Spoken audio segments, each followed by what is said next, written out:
നമുക്ക് നിധിയുടെ സുധീഷിന്റെ നാളത്തെ നല്ലൊരു വിശേഷം കേട്ടാലോ? അതിനു മുമ്പായി ആദ്യമായി കാണുന്നവരുണ്ടെങ്കിൽ ചാനൽ ഇഷ്ടപ്പെട്ട ഒന്ന് സബ്സ്ക്രൈബ് ചെയ്യാൻ മറക്കരുത്. വീഡിയോ ഇഷ്ടപ്പെടുവാണെങ്കിൽ ലൈക്ക് ചെയ്യാനും നിങ്ങളുടെ വിലയേറിയ അഭിപ്രായങ്ങളൊക്കെ രേഖപ്പെടുത്താനും മറക്കരുതേ. നമുക്ക് നേരെ നമ്മുടെ വിശേഷത്തിലേക്ക് പോയാലോ?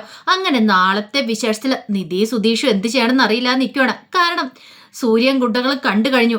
അപ്പോഴേക്കും നിധി പറഞ്ഞു, എങ്ങനെയെങ്കിലും പെട്ടെന്ന് രക്ഷപ്പെട്ടേ മതിയാവുള്ളൂ. അങ്ങനെ അവര് ജീപ്പ് എടുത്തുകൊണ്ട് പെട്ടെന്ന് തന്നെ പോവാ. പിന്നാലെ തന്നെ സൂര്യൻ കുട്ടകളും വെറുതെ വിടലെന്നും പറഞ്ഞോണ്ട് സൂര്യ അലറിക്കൊണ്ടിരിക്കോ, എനിക്ക് അവളെ വേണമെന്നും പറഞ്ഞോണ്ട്.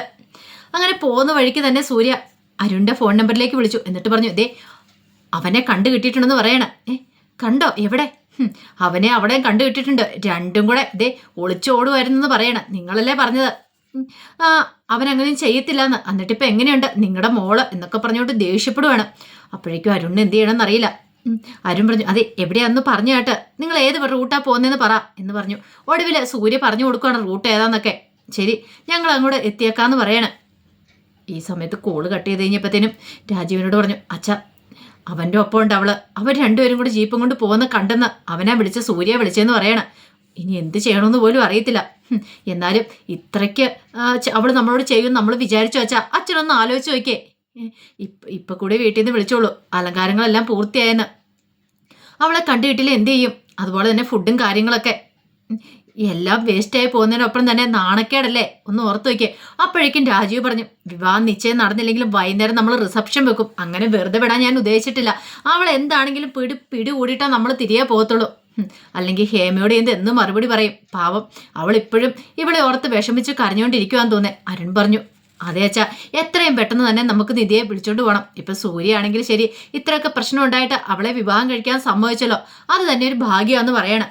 ആ സമയത്ത് സുധീഷിനോട് നിധി പറഞ്ഞു, അതെ എത്രയും പെട്ടെന്ന് തന്നെ നമുക്ക് പോകണം, ഇത്രയോട് സ്പീഡ് വിട്. അതെ എന്നെക്കൊണ്ട് പറ്റാവുന്നതിന് മാക്സിമം ഞാൻ പോയിക്കൊണ്ടിരിക്കണമെന്ന് പറയണം. അതെ ഇങ്ങനെ ആയിട്ടുണ്ടെങ്കിലും മിക്കവാറും സൂര്യൻ നമ്മളെ വന്ന് പിടികൂടുമെന്ന് പറയാ. നീ ഒന്ന് സമാധാനിച്ച് നിൽക്കുക, നമുക്ക് നോക്കാം എന്താ വഴിയെന്ന് നോക്കാന്നൊക്കെ പറഞ്ഞുകൊണ്ട് മാക്സിമം സ്പീഡിൽ തന്നെ സുധീഷ് വിടുന്നേ. എങ്ങനെയെങ്കിലും അവളെ രക്ഷിച്ചല്ലേ മതിയാവുള്ളൂ. പക്ഷേങ്കിൽ സൂര്യയെ വിളിച്ച് പറഞ്ഞിട്ടുണ്ടായിരുന്നു സ്ഥലവും കാര്യങ്ങളൊക്കെ. അത് പ്രകാരം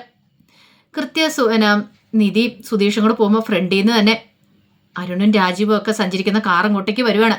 കൃത്യം നടുക്കായി പോയി. എന്ത് ചെയ്യണം എന്നറിയത്തില്ലാതെ വല്ലാത്തൊരവസ്ഥയിൽ നിധി സുധീഷും പെട്ടുപോയി. നിധി പറഞ്ഞു, അതെ അച്ഛനും ഏട്ടനും ആ വരുന്നത്, എനിക്ക് എന്ത് ചെയ്യണമെന്ന് അറിയില്ല, നമ്മൾ പെട്ടെന്നാ തോന്നിയെന്ന് പറയണം. ആ സമയത്ത് നിധിയെ ആശ്വസിപ്പിച്ച് സുധീഷ്, പേടിക്കേണ്ട, ധൈര്യമായിട്ടിരിക്കുക, എന്ത് വന്നാലും ഞാൻ നിന്നെ കൈവിടില്ല, നിന്നെ രക്ഷിച്ചാൽ പോരെന്നൊക്കെ പറഞ്ഞുകൊണ്ട് സമാധാനിപ്പിക്കുന്നുണ്ട്. അങ്ങനെ അവര് ജീപ്പിൽ നിന്ന് ഇറങ്ങി. ഇനി ജീപ്പ് അങ്ങോട്ടും പോകാൻ പറ്റില്ലോ, എന്ത് ചെയ്യണമെന്ന് അറിയത്തില്ല. അങ്ങനെ ഇറങ്ങി കഴിഞ്ഞപ്പോഴത്തേനും രാജീവനും അരുണും അങ്ങോട്ടേക്ക് വരുവാണ്. രാജീവിനെ കണ്ടു കഴിഞ്ഞപ്പോഴത്തേനും നിധിയുടെ മുട്ട് കൂട്ടിയിടിക്കാൻ തുടങ്ങി. ആ സമയത്ത് നിധി സുധീഷിന്റെ കയ്യിലേക്ക് പിടിച്ചു. ആ കാഴ്ച കണ്ടപ്പോൾ സൂര്യക്ക് സഹിച്ചില്ല. സൂര്യ പറഞ്ഞ്, കണ്ടില്ലേ അവന്റെ കയ്യെ പിടിച്ചോണ്ട് അവൾ നിൽക്കുന്ന കണ്ടില്ലേ അങ്കളെ, പെട്ടെന്ന് തന്നെ അവളിങ്ങോട്ട് വിളിക്കാനൊക്കെ പറയണം. അതും പറഞ്ഞിട്ട് സൂര്യ ദേഷ്യപ്പെട്ട് അവളുടെ അടുത്തേക്ക് ചെല്ലാൻ തുടങ്ങിയപ്പോഴത്തേനും രാജീവ് പറഞ്ഞു, വേണ്ട സൂര്യ ഞാൻ കൈകാര്യം ചെയ്യാന്ന് പറയണം. പിന്നീട് രാജീവ് വിളിച്ചു, നിധി ഇങ്ങോട്ടേക്ക് വരാൻ പറയണം. നിധി ഒന്നും മിണ്ടാതെ നിൽക്കുവാണ്. നിധി നിന്നോടാ പറഞ്ഞ എൻ്റെ അടുത്തേക്ക് വരാനായിട്ട്. നിധി അനങ്ങിയില്ല. ആ സമയം സൂര്യ പറഞ്ഞു, അവളെ കയ്യെ പിടിച്ച് വലിച്ചും കൂടി കൊണ്ടുപോകാങ്കളെ. വൈകുന്നേരം നമുക്ക് റിസപ്ഷൻ എങ്കിലും വെക്കാം, വിവാഹ നിശ്ചയം നടന്നില്ലെങ്കിലും അവളുടെ കയ്യിലേക്ക് പിടിക്കോ. അത് കേട്ട് കഴിഞ്ഞപ്പോൾ നിധിക്ക് നല്ല ദേഷ്യം വന്നു. നിധി നോക്കി താഴെ, അപ്പത്തേനും കുറച്ച് കല്ല കിടക്കുന്നുണ്ട്. നിധി കല്ലെടുത്ത് സൂര്യ എറിയുവാണ്.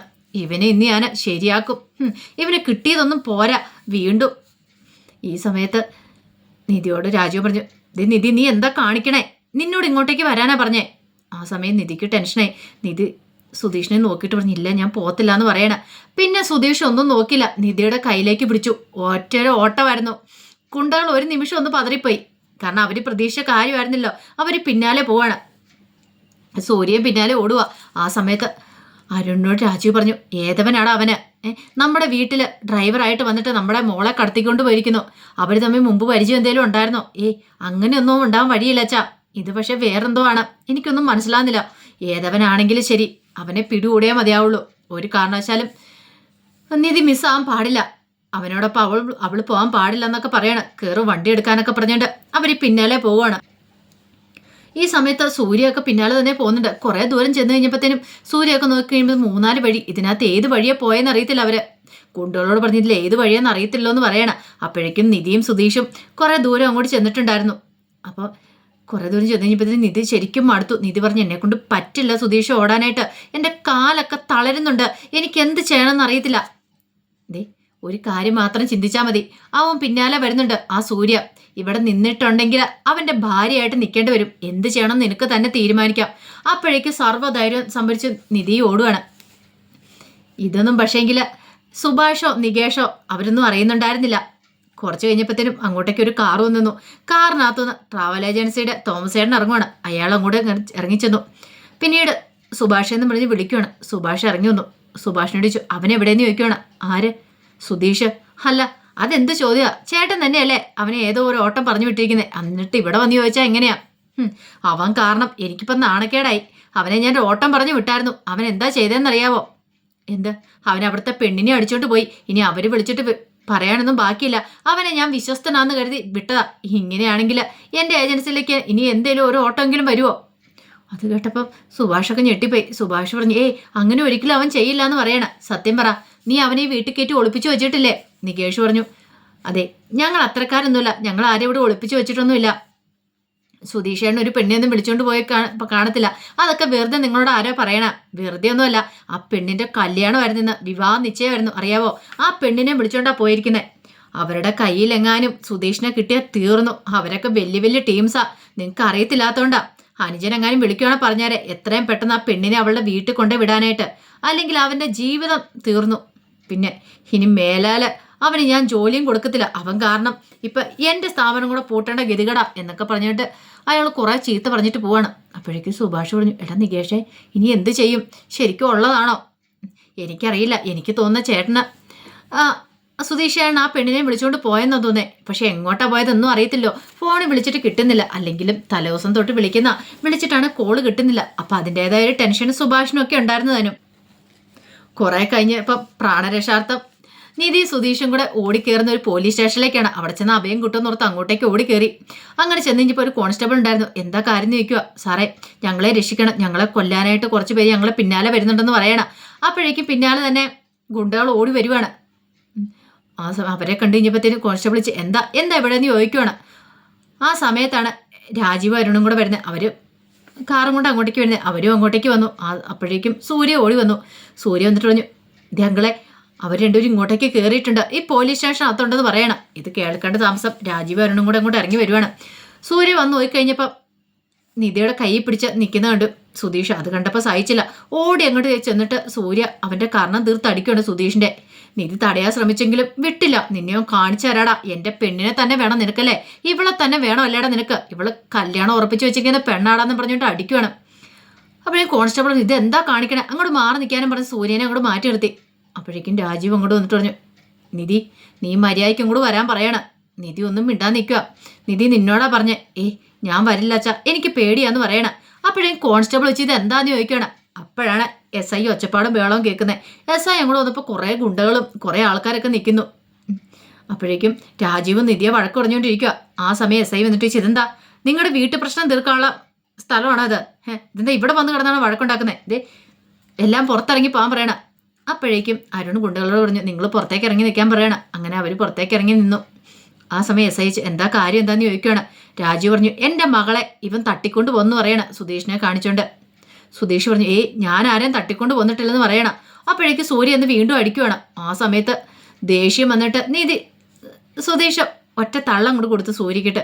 സൂര്യ മറിഞ്ഞു വീഴാൻ തുടങ്ങിയപ്പോഴത്തേനും ഇഷ്ടപ്പെട്ടില്ല അരുണിന് ചെന്ന് അവനെ അടിക്കുവാണ്. എടാ നീ എൻ്റെ അളിയനെ തല്ലാറായല്ലേന്ന് ചോദിച്ചോണ്ട്. അയ്യോ അത് പിന്നെ ഞാൻ നിന്നെ കാണിച്ചു തരാമെന്ന് അടിക്കുമ്പോഴത്തേനും SI പറഞ്ഞു, ഇതെന്താ വെള്ളരിക്കപ്പെട്ടണോ, നിങ്ങളെന്താ പോലീസ് സ്റ്റേഷൻ വന്ന് കൈയേറിയിട്ട് ഗുണ്ടായുസം കാണിക്കുന്നോ, അങ്ങോട്ടേക്ക് മാറിയിരിക്കുന്നു പറഞ്ഞിട്ട് അരുണിനെ അങ്ങോട്ട് മാറ്റി നിർത്തി. പിന്നീട് നിധിയോട് എന്താ കാര്യം എന്താന്ന് ചോദിക്കണം. നിധിയൊന്നും മിണ്ടിയില്ല. അപ്പോഴേക്കും സുധീഷ് പറഞ്ഞു, സാറേ ഇവര് ഞങ്ങളെ കൊല്ലാൻ വന്നാൽ ഞങ്ങളെ രക്ഷിക്കണമെന്ന് പറയണം. ആ സമയം രാജീവ് പറഞ്ഞു, സാറേ ഇതെൻ്റെ മകളാണ്, ഇവളുടെ വിവാഹ നിശ്ചയം ഇവളെ തട്ടിക്കൊണ്ട് പോന്ന ഇവന് എന്ന് പറഞ്ഞു. ആ സമയം നിധിയോട് ചോദിച്ചു, സത്യമാണോ എന്ന് ചോദിക്കണം. നിധി ഒന്നും മിണ്ടാതെ നിൽക്കുകയാണ്. കണ്ടില്ലേ, അവളൊന്നും മിണ്ടുന്നില്ല. സത്യമോ സാറേ പറഞ്ഞതെന്നൊക്കെ പറയണം. എനിക്ക് എൻ്റെ മോളെ വേണം, നിധി ഇങ്ങോട്ടേക്ക് വരാൻ പറയണം. നിധി ഒന്നും മിണ്ടാതെ നിന്നപ്പോഴത്തേനും രാജീവ് പോയി അവളുടെ കയ്യിലേക്ക് പിടിച്ചു. ഇങ്ങോട്ടേക്ക് വരാൻ പറയണം. നിന്നെ ഞാൻ ഇങ്ങോട്ട് വിളിച്ച ഇങ്ങോട്ട് വാന്നും പറഞ്ഞ് കയ്യെ പിടിച്ചു കഴിഞ്ഞപ്പോഴത്തേനും നിധി പറഞ്ഞു, വിടച്ച എൻ്റെ കയ്യെന്ന് വിടാനൊക്കെ പറയണം. ആ സമയത്ത് എസ് ഐ പറഞ്ഞു, അതെ ഇത് പോലീസ് സ്റ്റേഷനാ, നിങ്ങൾ വലിയ ആളൊക്കെ തന്നെ ആയിരിക്കും, പക്ഷെ ഒരു കാര്യമുണ്ട്, ഇവിടെ ഗുണ്ടായിസം ഒന്നും പാടില്ല. നിങ്ങളുടെ മകളൊക്കെ ആണെങ്കിൽ തന്നെയാണെങ്കിലും അങ്ങനെ ബലമായിട്ട് പിടിച്ചോണ്ടൊന്നും പോകാൻ പാടില്ല. ഞങ്ങൾ കാര്യങ്ങളൊക്കെ ഒന്ന് ചോദിച്ചു മനസ്സിലാക്കട്ടെ, എന്താ ഏതാ കാര്യം എന്നൊക്കെ പറയുമ്പോഴത്തേനും രാജു പറഞ്ഞു, എൻ്റെ മോളെ എനിക്ക് കൊണ്ടുപോയാൽ മതിയുള്ളൂ, അവളുടെ വിവാഹ നിശ്ചയം നടത്തണം, ഞങ്ങൾ അവളോട് കാര്യങ്ങളൊക്കെ ചോദിക്കട്ടെ എന്ന് പറഞ്ഞു. പിന്നീട് പോലീസുകാരൻ ചോദിച്ചു, എന്താ മോളെ പ്രശ്നം, കാര്യം എന്താ? ഒരു കൂട്ടർ പറയുന്നു, പിടിച്ചോണ്ട് പോന്നാന്ന്. പക്ഷെ നിങ്ങൾ പറയുന്ന എന്താ, ഇവൻ പറയുന്ന എന്താ, ഇവനെ കൊല്ലാൻ വരുവാന്ന്. ഇതിലെന്താ സത്യാവസ്ഥ എന്ന് ചോദിക്കുക. അപ്പോഴേക്കും രാജീവ് നിധിയെ രൂക്ഷമായിട്ട് നോക്കി, നിന്നോടാ വരാൻ പറഞ്ഞത്, നിന്റെ അച്ഛനാ വിളിക്കുന്നത്, ഇത്രയും കാലം നിന്നെ വളർത്തി വലുതാക്കി നിന്റെ അച്ഛൻ, എല്ലാം ഇട്ടെറിഞ്ഞിട്ട് നീ ഇങ്ങോട്ടേക്ക് പോന്നിട്ടുണ്ടെങ്കിൽ എല്ലാം ശരിയാവും നീ വിചാരിച്ചോ എന്നൊക്കെ ചോദിച്ചോണ്ട് നിധിയെ ബ്ലാക്ക്മെയിൽ ചെയ്തുകൊണ്ടിരിക്കുക. നിധിക്ക് വല്ലാത്തൊരവസ്ഥയെ എന്ത് ചെയ്യണമെന്ന് പോലും അറിയത്തില്ല നിൽക്കുക. അപ്പോഴേക്കും പോലീസുകാരൻ ധൈര്യമായിട്ട് പറഞ്ഞോളാൻ പറയണം. അപ്പോഴേക്കും രാജീവ് പറഞ്ഞു, എനിക്ക് എൻ്റെ മോളെ കൊണ്ടുപോയാൽ മതിയാവുള്ളൂ, എൻ്റെ മോളെ ഞാൻ കൊണ്ടുപോകുക തന്നെ ചെയ്യുന്നു പറഞ്ഞ് നിൽക്കുക. എന്ത് ചെയ്യണമെന്ന് അറിയത്തില്ല സുധീഷ്. കാരണം ഇപ്പം ഇവള് കാലു മാറിയിട്ടുണ്ടെങ്കിൽ ആ സെക്കൻഡിൽ തന്നെ സുധീഷ് അകത്താണ് പിടിച്ചോണ്ട് വന്നും പറഞ്ഞുകൊണ്ട്. ഇനിയിപ്പോൾ എന്ത് ചെയ്യണം, ഇവളെന്താ പറയുന്നതെന്ന് അറിയത്തില്ല, അത് വല്ലാത്തൊരു ടെൻഷൻ നിൽക്കുക. അപ്പോൾ അതിൻ്റെ വിശേഷങ്ങളൊക്കെ കാണുന്നേ. ആ വിശേഷങ്ങളൊക്കെ നമുക്ക് എല്ലാവർക്കും കാത്തിരിക്കാം കേട്ടോ. ഒരിക്കലും നിധി ചതിക്കാനൊന്നും പോകുന്നില്ല. നെക്സ്റ്റ് വീക്ക് പ്രമോ കഴിഞ്ഞ ദിവസം ഞാൻ ഇട്ടിട്ടുണ്ടായിരുന്നു. എന്തായാലും അതിനകത്ത് ഒടുവിൽ നിധിയുടെ സുധീഷിനെ വിവാഹം കഴിയുന്നുണ്ട്. അപ്പോൾ അതിൻ്റെ കാര്യങ്ങളൊക്കെ വിശേഷങ്ങളൊക്കെ ആയിട്ട് നാളെ വരാട്ടോ. മറക്കാതെ കയറി കാണാൻ ശ്രമിക്കണേ. ഒരിക്കൽ കൂടി എല്ലാവർക്കും ശുഭരാത്രി നേർന്നുകൊണ്ട് നിർത്തുന്നു. നന്ദി.